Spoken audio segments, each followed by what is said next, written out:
നമസ്കാരം, ഭാരത് ലൈവിലേക്ക് സ്വാഗതം. നമസ്കാരം ശാന്തേ. നമ്മൾ ജൂൺ 17 വീണ വിജയൻ കൊച്ചിയിൽ ഭർത്താവ് മുഹമ്മദ് റിയാസിനൊപ്പം കൊച്ചി ED ഓഫീസിൽ ഹാജരായതും വീണ ഒറ്റയ്ക്ക് അവരുടെ ചോദ്യം ചെയ്യലും വിധേയം 9 മണിക്കൂർ. അതിനു മുമ്പ് നമ്മൾ ഒരു 2 ദിവസം മുമ്പ് നമ്മളൊരു വീഡിയോയിൽ നമ്മൾ പറഞ്ഞായിരുന്നു വീണ വിജയനെ അറസ്റ്റ് ചെയ്യില്ല. അപ്പോൾ അതിന്റെ താഴെ ജൂൺ 17-ാം തീയതി ക്ഷമിക്കണം, 17-18 തീയതികളിലാണ് പറയുന്നത്.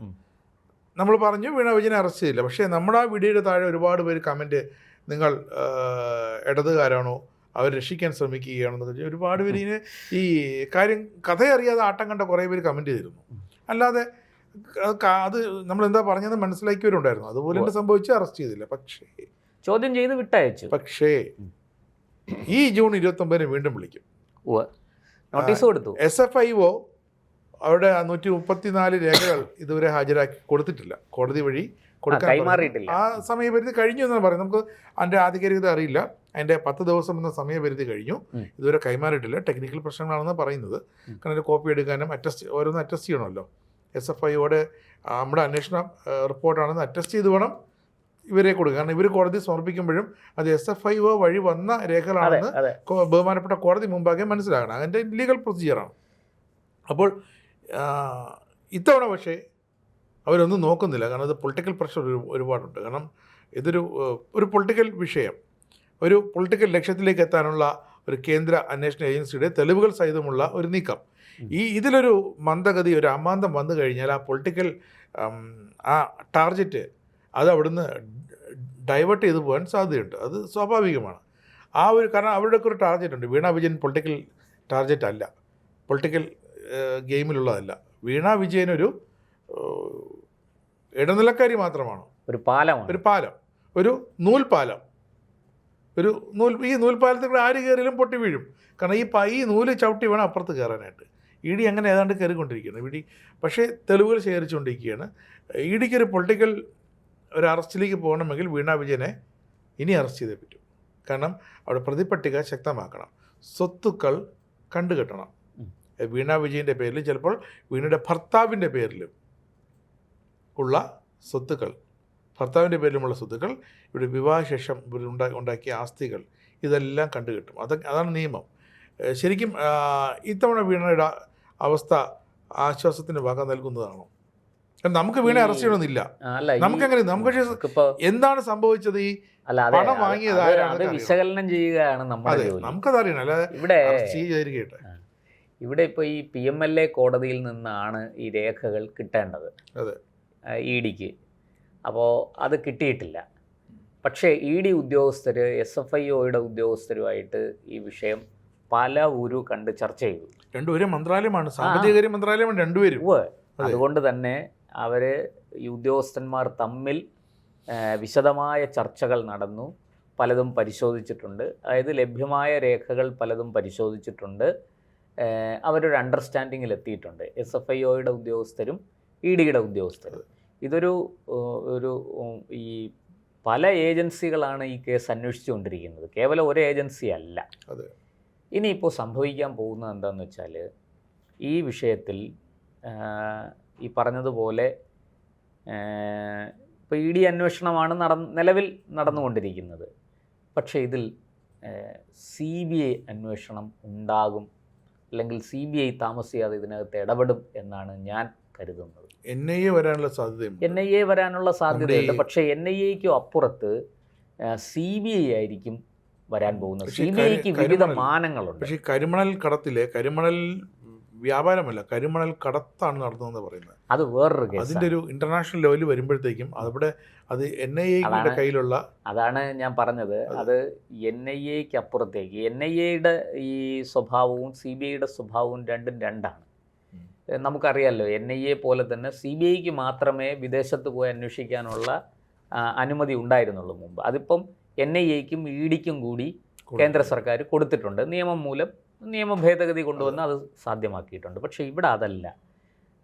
കാരണം ഇപ്പോൾ നടന്നിരിക്കുന്ന ഈ സംഭവങ്ങൾ, ഈ ശശിധരൻ കർത്തയുടെ CMRL എന്ന് പറയുന്ന കേരള സർക്കാരിന് ഓഹരി പങ്കാളിത്തമുള്ള, പൊതുജനങ്ങൾക്ക് ഓഹരി പങ്കാളിത്തമുള്ള ഒരു പൊതുമേഖലാ സ്ഥാപനവും വീണയുടെ എക്സാലോജിക് എന്ന സ്വകാര്യ കമ്പനിയുമായി നടത്തിയിരിക്കുന്ന ഇടപാടുകൾ ഇടയ്ക്ക് KCDC അത് ഉണ്ടല്ലോ, അതുകൊണ്ടാണ് ഞാൻ കേരള സർക്കാർ എന്ന് പറഞ്ഞത്. അപ്പോൾ അങ്ങനെ നടത്തിയിരിക്കുന്ന ഇടപാടുകളെ സംബന്ധിച്ച ദുരൂഹതയാണ് ഇപ്പോൾ അന്വേഷിച്ചുകൊണ്ടിരിക്കുന്നത്. പക്ഷേ ഇതിനപ്പുറത്തേക്ക് മറ്റു ചില കാര്യങ്ങളുണ്ട്. ഇപ്പോൾ വീണയെ ചോദ്യം ചെയ്യാൻ വിളിപ്പിച്ചു, വീണയുടെ ലോക്കർ തുറന്ന് പരിശോധിച്ചു. ലോക്കറിൽ നിന്നൊന്നും കിട്ടിയിട്ടില്ല. ലോക്കറിൽ നിന്നൊന്നും കിട്ടില്ല എന്ന് എല്ലാവർക്കും അറിയാം. തിരുവനന്തപുരത്ത് HDFC ബാങ്കിലെ ലോക്കറിൽ നിന്ന്. അപ്പോൾ ലോക്കർ ശൂന്യമാണ്. ഒരു ലോക്കർ എടുത്ത് വെച്ചിരുന്നു, അതിനകത്ത് കുറച്ച് സ്വർണമോ പണമോ ഒക്കെ കാണും, അല്ലാതെ വേറൊന്നും ഉണ്ടാകാൻ വഴിയില്ല. അതെല്ലാം നിയമവിധേയമായിട്ടുള്ളതാണ്. അതുകൊണ്ട് തന്നെ അതിനകത്ത് വേറെ ഒന്നും ചെയ്യാൻ ഇഡിക്കോ അല്ലെങ്കിൽ ഒരു ഏജൻസിക്കും കഴിയില്ല. അപ്പോൾ അതിനെ അവിടെ വിട്ടിട്ട് ഇഡിക്ക് വളരെ കൃത്യമായിട്ട് ഇതിനകത്ത് എന്താണ് സംഭവിച്ചിരിക്കുന്നതെന്ന് അറിയാം. നമുക്കറിയാമല്ലോ, prevention of money laundering act അനുസരിച്ചൊരു കേസ് എടുക്കേണ്ടി വരുന്നത് എന്തുകൊണ്ടാണ് എന്ന് എല്ലാവർക്കും അറിയാം. അപ്പോൾ കള്ളപ്പണം ഇടപാട് നടന്നിരിക്കുന്നു എന്നാണ് ഒരു വശം. രണ്ടാമത്തെ കാര്യം, അതിൻ്റെ കോടതിയിൽ പോയി ആ കോടതിയിൽ SFIOയുടെ റിപ്പോർട്ട് വന്നിരിക്കുന്നു. ഇങ്ങനെ ഒരു സാഹചര്യത്തിലാണ് പറഞ്ഞതുപോലെ ഞാൻ നേരത്തെ പറഞ്ഞ CBI അന്വേഷണം കടന്നു വരുന്നത്. അപ്പോൾ കേവലം കള്ളപ്പണ ഇടപാട് മാത്രമല്ല, ഇത് രാജേഷ് ജി നേരത്തെ സൂചിപ്പിച്ചല്ലോ, ഈ മണൽ കടത്തിനെ കുറിച്ച് പറഞ്ഞല്ലോ. അങ്ങനെയുള്ള വിഷയങ്ങൾ, അഴിമതി, സ്വജനപക്ഷപാതം, ഇങ്ങനെ ഒരുപാട് കാര്യങ്ങൾ ഇതുമായിട്ട് കെട്ടുപണഞ്ഞ് കിടക്കുന്നു. ഇത് കേസ് പലതും പല ഏജൻസികളാണ് അന്വേഷിച്ചുകൊണ്ടിരിക്കുന്നത്. SFIO അന്വേഷിക്കുന്നുണ്ട്, ED അന്വേഷിക്കുന്നുണ്ട്. അപ്പോൾ ഇതിനകത്ത് നേരത്തെ പറഞ്ഞതുപോലെ ഈ മണൽക്കടത്തിനകത്തൊരു വലിയ പ്രശ്നമുണ്ട്. കേരളത്തിലെ തീരത്ത് തോറിയം ഡെപ്പോസിറ്റ് കൂടുതലാണ്. തോറിയം ഒരു റേഡിയോ ആക്റ്റീവ് മെറ്റലാണെന്നുള്ള, അല്ലെങ്കിൽ അതുമായി അങ്ങനത്തെ സ്വഭാവമുള്ള ഒരു സാധനമാണെന്ന് നമുക്കറിയാം. അപ്പം തോറിയത്തിൽ നിന്ന് ആണവ ഇന്ധനം ഉണ്ടാക്കിയെടുക്കാം എന്ന് പറയപ്പെടുന്നു. നമുക്കതിൻ്റെ സാങ്കേതികത്വമൊന്നും അറിയില്ല, ഒക്കെ കേട്ടുകേൾവിയാണ്. അപ്പോൾ അത്ര ശ്രദ്ധയോടെ കൈകാര്യം ചെയ്യേണ്ട ഒരു സമ്പത്ത്, ധാതു സമ്പത്ത്, അത് വളരെ അലക്ഷ്യമായി കൈകാര്യം ചെയ്തിരിക്കുന്നു. അതിനകത്ത് കേരള സർക്കാർ, അതായത് KSIDCക്ക് പങ്കുണ്ട്, CMRLന് പങ്കുണ്ട്. അതുപോലെ ഇതുമായി ബന്ധപ്പെട്ട് പ്രവർത്തിച്ച ആൾക്കാർക്കെല്ലാവർക്കും, അത് ഏത് കമ്പനിയാണെങ്കിലും എന്താണെങ്കിലും ശരി, ഇവരെല്ലാം ഇതിൽ ഇന്റർ കണക്റ്റഡ് ആണ്. അതായത് ഈ തോറിയം ചില ഗൂഢശക്തികളുടെ കൈകളിലേക്ക് പോയിരിക്കുന്നു. അങ്ങനെയാണല്ലോ BJP നേതാവ് ഷോൺ ജോർജ് പറയുന്നത്. ഷോൺ ജോർജ് അങ്ങനെ ഒരു കേസും കൂടി കൊടുക്കാൻ പോകുന്നു, അല്ലെങ്കിൽ ഞാനത് ഹർജി ഫയൽ ചെയ്യുന്നു എന്നുള്ള മട്ടിലാണ് മാധ്യമങ്ങളോട് പ്രതികരിച്ചത് കഴിഞ്ഞ ദിവസം. അപ്പോൾ അതൊക്കെ വളരെ ദുരൂഹമാണ്. അതുകൊണ്ടാണ് ഞാൻ പറഞ്ഞത് CBI അന്വേഷണം വരാൻ സാധ്യതയുണ്ട്. അപ്പോൾ CBI ആകുമ്പോൾ CBIയുടെ ഒരു സ്പെഷ്യൽ ടീമിനെ നിയോഗിക്കാം. അതിനകത്ത് EDയുടെ ഉദ്യോഗസ്ഥരുണ്ടാകാം, അതിനകത്ത് NIAയുടെ ഉദ്യോഗസ്ഥരുണ്ടാകാം, അതിനകത്ത് ഇൻകം ടാക്സിൻ്റെ SFIOയുടെ ഉദ്യോഗസ്ഥരുണ്ടാകാം. ഇവരെല്ലാം അതുമായിട്ട് ബന്ധപ്പെടാനുള്ള, അതിൻ്റെ കീഴിൽ പ്രവർത്തിക്കാനുള്ള സാഹചര്യമുണ്ട്. അതുകൊണ്ടൊരു CBI അന്വേഷണത്തിലേക്ക് ഇത് പോകാം. 2, വീണയുടെ അറസ്റ്റ്.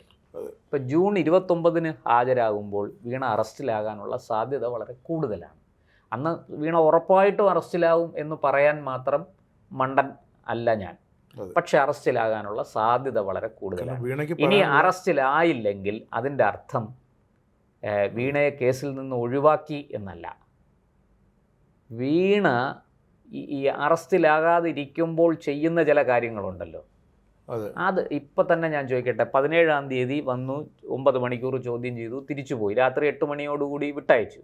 സാധാരണ 6 മണിയാകുമ്പോൾ സ്ത്രീകളാണെങ്കിൽ വിടും, പക്ഷേ ഇത് 8 മണി വരെ പോയി വിട്ടയച്ചു.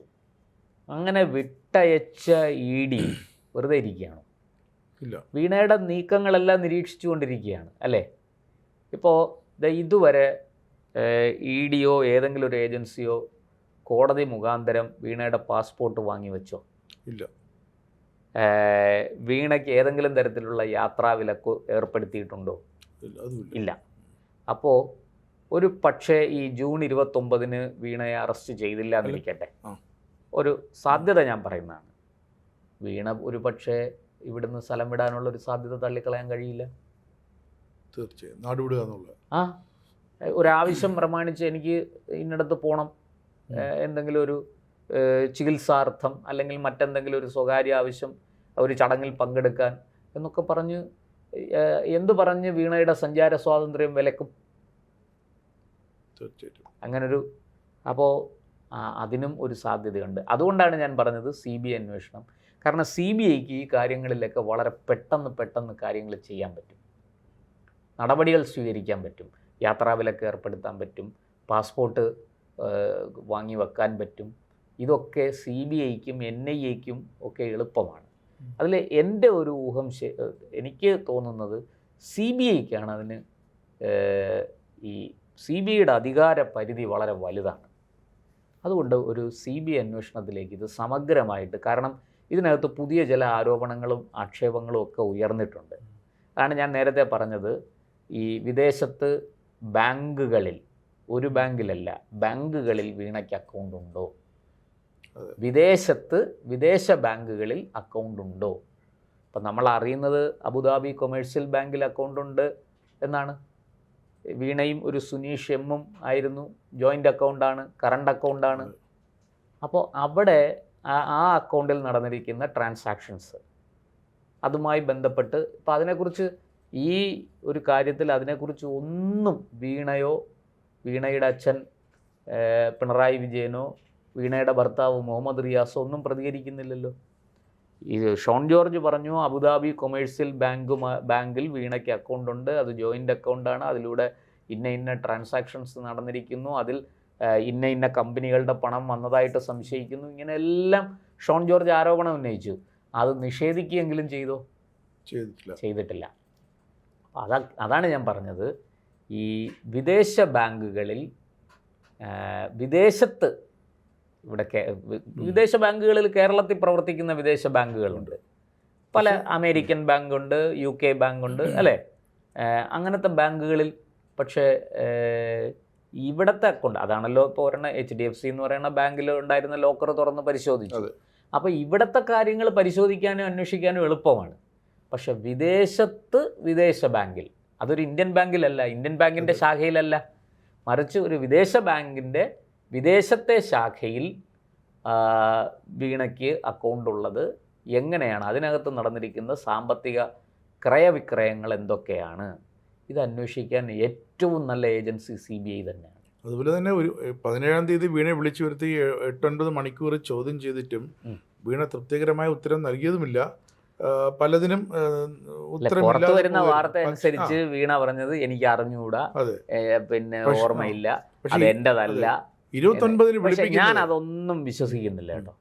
വീണയ്ക്ക് എല്ലാ കാര്യങ്ങളും വീണ അന്ന് പറഞ്ഞില്ല.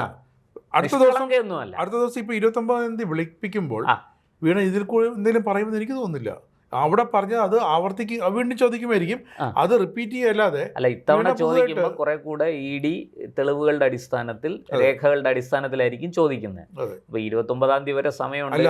SFIയുടെ റിപ്പോർട്ട് നേരത്തെ പറഞ്ഞ 54 വാല്യങ്ങളിൽ 134 രേഖകൾ കിട്ടിയാൽ അത് കിട്ടിയാൽ അത് വെച്ചായിരിക്കും ചോദ്യം ചെയ്യുന്നത്. അത് കിട്ടിയില്ലെങ്കിൽ ലഭ്യമായ മറ്റു രേഖകളുടെ അടിസ്ഥാനത്തിലായിരിക്കും ചോദ്യം ചെയ്യുന്നത്. അങ്ങനെ ചോദ്യം ചെയ്യുമ്പോഴും താങ്കൾ പറഞ്ഞതുപോലെ വീണ കൈ കഴുകാനാണ് സാധ്യത. വീണയ്ക്ക് കൈ കഴുകാതിരിക്കാൻ പറ്റില്ല. പക്ഷേ വീണയ്ക്ക് ഇതൊന്നും അറിഞ്ഞൂടാത്തയാളോ വീണ പച്ചവെള്ളം ചവച്ചു കുടിക്കുന്ന ആളോ ഒന്നുമല്ല.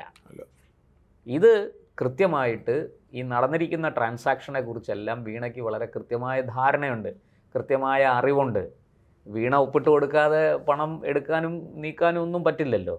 അതേസമയം എക്സാലോജിക്കിൽ ജോലി ചെയ്ത മറ്റാർക്കും ഇതിനെക്കുറിച്ച് ഒരു ധാരണയുമില്ല, ഒരറിവുമില്ല. എന്തിന് CMRLന് സേവനം കൊടുത്തതിനെക്കുറിച്ച് പോലും അവർക്കറിയില്ല, അവർക്കതറിയില്ല. അപ്പോൾ ഇത് വളരെ കൃത്യമായിട്ട് വീണയിലും വീണയുമായി ബന്ധപ്പെട്ട ഏതാനും ചില വ്യക്തികളിലും മാത്രം ഒതുങ്ങി നിൽക്കുന്ന ഒരു സംഭവമാണ്, ഒരു കേസാണ്. അത് 2 തരത്തിലാണ്. ഒന്ന്, നമ്മുടെ രാജ്യത്ത് നടന്നിരിക്കുന്ന ഈ ഇപ്പോൾ പറഞ്ഞതുപോലെ CMRL നിന്ന് 2.78 കോടി മാസപ്പടിയായി വന്നിരിക്കുന്നു എന്ന് പറയുന്ന അഴിമതിയും ഈ പറഞ്ഞ പിന്നെ കള്ളപ്പണ ഇടപാടും ഒക്കെ ആയിട്ട് ബന്ധപ്പെട്ട് നടന്നിരിക്കുന്ന അതൊരു വിഷയമാണ്. ഇതുപോലെ തന്നെ ഇതിനോട് ബന്ധപ്പെട്ട് കിടക്കുകയാണ് ഞാൻ നേരത്തെ പറഞ്ഞ വിദേശ ബാങ്കിൽ നടന്നിരിക്കുന്ന സാമ്പത്തിക ഇടപാടുകൾ, ആ അക്കൗണ്ട് സംബന്ധിച്ച വിവരങ്ങൾ. അപ്പോൾ ഇതൊക്കെ കൃത്യമായിട്ട് അന്വേഷിച്ചേ മതിയാവുള്ളൂ. അപ്പോൾ 29-ന് ഹാജരാകുമ്പോൾ വീണ അറസ്റ്റിലാകാനുള്ള സാധ്യത തള്ളിക്കളയാൻ കഴിയില്ല നമുക്ക്. പക്ഷേ ഈ നേരത്തെ ഞാൻ പറഞ്ഞതുപോലെ രേഖകൾ ലഭിക്കുന്നതിൻ്റെ അടിസ്ഥാനത്തിൽ മാത്രമേ ED ഉദ്യോഗസ്ഥർക്ക് മുന്നോട്ട് പോകാൻ കഴിയുള്ളൂ. നിങ്ങൾ ഒരാളെ വെറുതെ കസ്റ്റഡിയിലെടുത്ത് റിമാൻഡ് ചെയ്യാൻ കൊണ്ടുചെന്നാൽ, അറസ്റ്റ് രേഖപ്പെടുത്തി റിമാൻഡ് ചെയ്യാൻ കൊണ്ടുചെന്നാൽ കോടതി ചോദിക്കും എന്താണ് ഗ്രൗണ്ട്സ് എവിടെ എന്ന് ചോദിക്കും.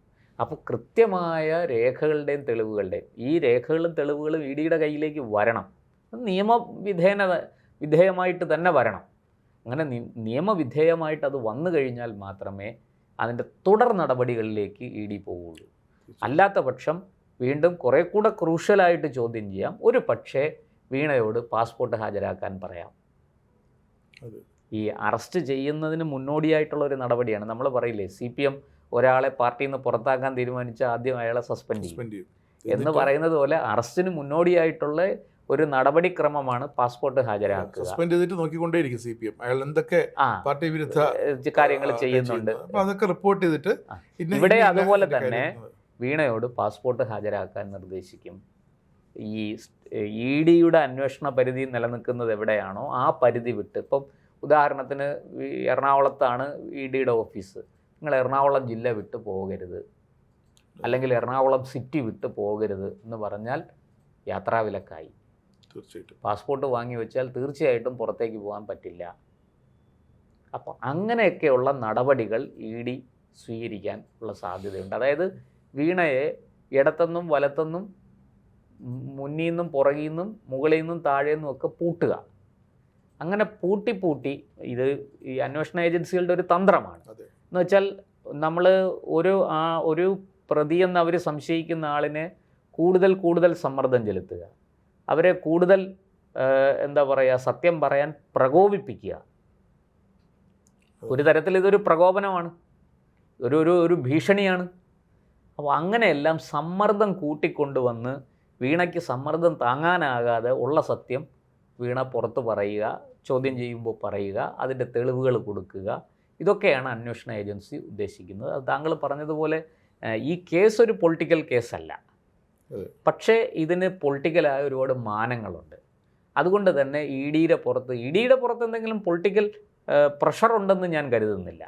അപ്പോൾ സ്വാഭാവികമായിട്ടും ഈ കേസിൻ്റെ അന്വേഷണവുമായി ബന്ധപ്പെട്ട വിവരങ്ങൾ ആഭ്യന്തരമന്ത്രിയും കേന്ദ്ര ധനമന്ത്രിയും ഒക്കെ ചോദിക്കുന്നുണ്ടാവാം, അവർ അത് വിലയിരുത്തുന്നുണ്ടാവാം. കാരണം ഇത്രയും വളരെ ഒരു മുഖ്യമന്ത്രി ആയിരുന്ന ഒരാളുടെ മകളാണ്.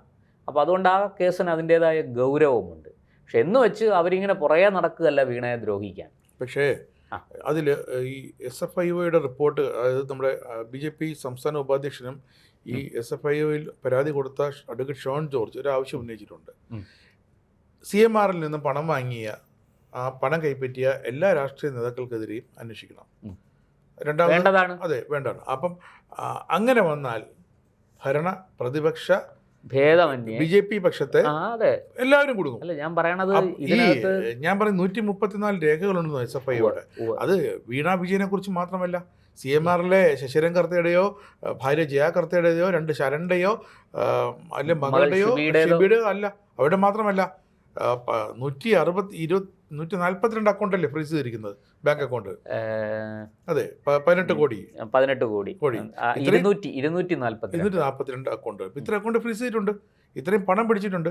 അപ്പോൾ കണ്ടു കിട്ടിയിട്ടുണ്ട്. അപ്പോൾ ഈ SFIയുടെ റിപ്പോർട്ട് ഈ 2 വാല്യങ്ങളായിട്ട് 134 രേഖകൾ പുറത്തു വന്നാൽ 54 വാല്യങ്ങളായി, 54 ഈ അങ്ങനെ 2 എണ്ണം ഈ 134 രേഖകൾ പുറത്തു വന്നു കഴിഞ്ഞാൽ തീർന്നു.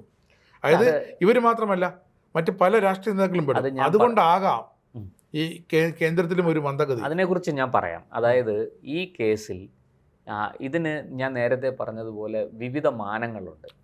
ഈ കരിമണൽ കടത്തുമായി ബന്ധപ്പെട്ട് തന്നെ വലിയ നമ്മളറിയാത്ത ഞെട്ടിക്കുന്ന ചില രഹസ്യങ്ങൾ, പുറം ലോകം അറിയാത്ത കാര്യങ്ങൾ ഇതിൻ്റെ പുറകിലുണ്ടെന്ന് സംശയിക്കുന്നു. അത് സംശയിക്കുന്ന ഒരു കുറ്റമൊന്നുമല്ല. അപ്പോൾ അതുകൊണ്ട് തന്നെ ഈ കേസുമായി, അതായത് CMRL എന്ന് പറയുന്ന കമ്പനിയുമായിട്ട് ആരൊക്കെ ബന്ധപ്പെട്ടിട്ടുണ്ടോ അവരെ എല്ലാം പരിശോധനയ്ക്ക് വിധേയമാക്കിയേ പറ്റൂ, അവരെക്കുറിച്ചെല്ലാം അന്വേഷിച്ചേ പറ്റൂ. തീർച്ചയായിട്ടും. അപ്പോൾ അതുകൊണ്ടാണ് ഞാൻ പറഞ്ഞത് ഈ കേസ് CBIയിലേക്ക് പോകാനുള്ള എല്ലാ സാധ്യതയും ഉണ്ട്. ഒരു പക്ഷേ കോടതി അത് പറഞ്ഞേക്കാം, അല്ലെങ്കിൽ കേന്ദ്ര സർക്കാർ അങ്ങനെ ഒരു തീരുമാനം എടുത്തേക്കാം, അതൊക്കെ സംഭവിക്കാം. പക്ഷെ അതൊന്നും ഈ ഒരു പർട്ടിക്കുലർ കേസിൽ, അതായത് വിവിധ കേസുകൾ ഉള്ളതിൽ ഈ കള്ളപ്പണം വെളുപ്പിച്ചു തുടങ്ങിയ കാര്യങ്ങളുമായി ബന്ധപ്പെട്ട് ഇപ്പോൾ ED എടുത്തിരിക്കുന്ന കേസിൽ നിന്ന് വീണയ്ക്ക് രക്ഷപ്പെടാൻ പര്യാപ്തമല്ല. വീണ കുരുങ്ങി, പക്ഷേ ആ കുരുക്ക് കൂടുതൽ മുറുക്കി ഈ നെറ്റ്വർക്കിനെ മുഴുവനും, അതിനകത്ത് കോൺഗ്രസ് ഉണ്ടോ BJP ഉണ്ടോ CPM ഉണ്ടോ എന്നുള്ളതൊന്നും ഒരു വിഷയമല്ല. അതിനകത്ത് ആരൊക്കെ ഇടപെട്ടിട്ടുണ്ടോ, ആരെല്ലാം ഇവരിൽ നിന്ന് പണം വാങ്ങിയിട്ടുണ്ടോ.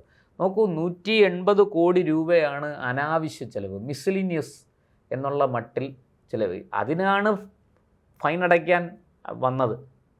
അപ്പോൾ ഈ 180 കോടി രൂപ ഇവർ ഫൈൻ കൂടെ അടച്ചു കഴിഞ്ഞാൽ, എനിക്കത് CMRൽ ഫൈൻ അടച്ചിട്ടുണ്ടോ ഇല്ലയോ എന്ന് നമുക്കിപ്പോൾ അറിയില്ല. അത് സംബന്ധിച്ച് വിവരങ്ങളൊന്നും കിട്ടിയിട്ടില്ല. എന്തായാലും വീണ ഫൈൻ അടച്ചിട്ടുണ്ട്. വീണ വാങ്ങിയ ടാക്സ് അടച്ചു. അങ്ങനെയാണ് വിത്ത് ഫൈനാണ്. അതായത് കള്ളപ്പണം വരുത്തുമ്പോൾ സ്വാഭാവികമായിട്ടും പക്ഷെ അത് കള്ളപ്പണം വെളുപ്പിക്കാൻ ശ്രമിച്ച കേസായി മാറി. അതായത് ഞാൻ തന്നെ അതിന് സാധുത ഉണ്ടാക്കി കൊടുക്കുകയാണ്. എന്താ, ഞാൻ ഇങ്ങനെ ഒരു ക്രൈം ചെയ്തു, അതുകൊണ്ട് ഞാൻ ഫൈൻ അടച്ചു, ഞാൻ ടാക്സ് അടച്ചു. അവിടെ വീണ അന്ന് ആ ടാക്സ് അടയ്ക്കാതിരുന്നെങ്കിൽ വീണയ്ക്ക് കുറച്ചുകൂടെ അതിനകത്ത് കേസിൽ ഒരു അപ്പർ ഹാൻഡ് കിട്ടിയേനെ. പക്ഷേ ഇതിപ്പോൾ എല്ലാം പോയി കഴിയുന്നു. മാത്രമല്ല, അങ്ങനെ അടയ്ക്കാൻ അവർ വിചാരിച്ചെന്താണെന്ന് വെച്ചാൽ ഇത് അടയ്ക്കുമ്പോൾ ഇത് അവിടെ തീരും, കേസ് അവിടെ തീരും എന്ന് വിചാരിച്ചു. പക്ഷെ അവിടെ തീർന്നില്ല. അതുപോലെ തന്നെ ഞാൻ പറഞ്ഞ 180 കോടി രൂപ ഈ തരത്തിൽ ചെലവിട്ടത് എങ്ങനെ? അപ്പോൾ തീർച്ചയായിട്ടും രാഷ്ട്രീയ നേതാക്കളെല്ലാം വരുന്ന, അത് എന്തിനും ആകട്ടെ, ഒരു രാഷ്ട്രീയ പരിപാടിക്ക് പണം വാങ്ങി ആയിക്കോട്ടെ, പക്ഷെ അവരെല്ലാം ഇതിനകത്ത് ചോദ്യം ചെയ്യലിന് വിധേയരാകേണ്ടി വരും. തീർച്ചയായിട്ടും. നിങ്ങൾ എന്തിനു വാങ്ങിച്ചു? അത് RC ആയാലും കൊള്ളാം, VD ആയാലും കൊള്ളാം, PV ആയാലും കൊള്ളാം, AN ആയാലും കൊള്ളാം, ആരായാലും കൊള്ളാം, അവർ കൃത്യമായിട്ട് ഈ അന്വേഷണ ഏജൻസികൾക്ക് മുന്നിൽ ഹാജരാകേണ്ടി വരും. അപ്പോൾ 2 സാധ്യതകളാണ് നമ്മുടെ മുന്നിലുള്ളത്. ഒന്നുകിൽ ഈ രേഖകളെല്ലാം വെച്ചുകൊണ്ട് ജൂൺ 29 വീണയെ അറസ്റ്റ് ചെയ്യാം. അല്ലാത്ത പക്ഷം വീണയുടെ പാസ്പോർട്ടും മറ്റ് കാര്യങ്ങളും വാങ്ങി വെച്ചിട്ട് സിറ്റി പരിധിക്കുള്ളിൽ നിന്നുകൊള്ളണം, ഇതിന് പുറത്തു പോകരുത്, എപ്പോൾ വിളിച്ചാലും നിങ്ങൾ ഹാജരാകണം എന്ന ഒരു നിലപാടിലേക്കും ED പോകാനുള്ള സാധ്യതയുണ്ട്. എന്തായാലും വീണയുടെ കാര്യം കഷ്ടത്തിലാണ്.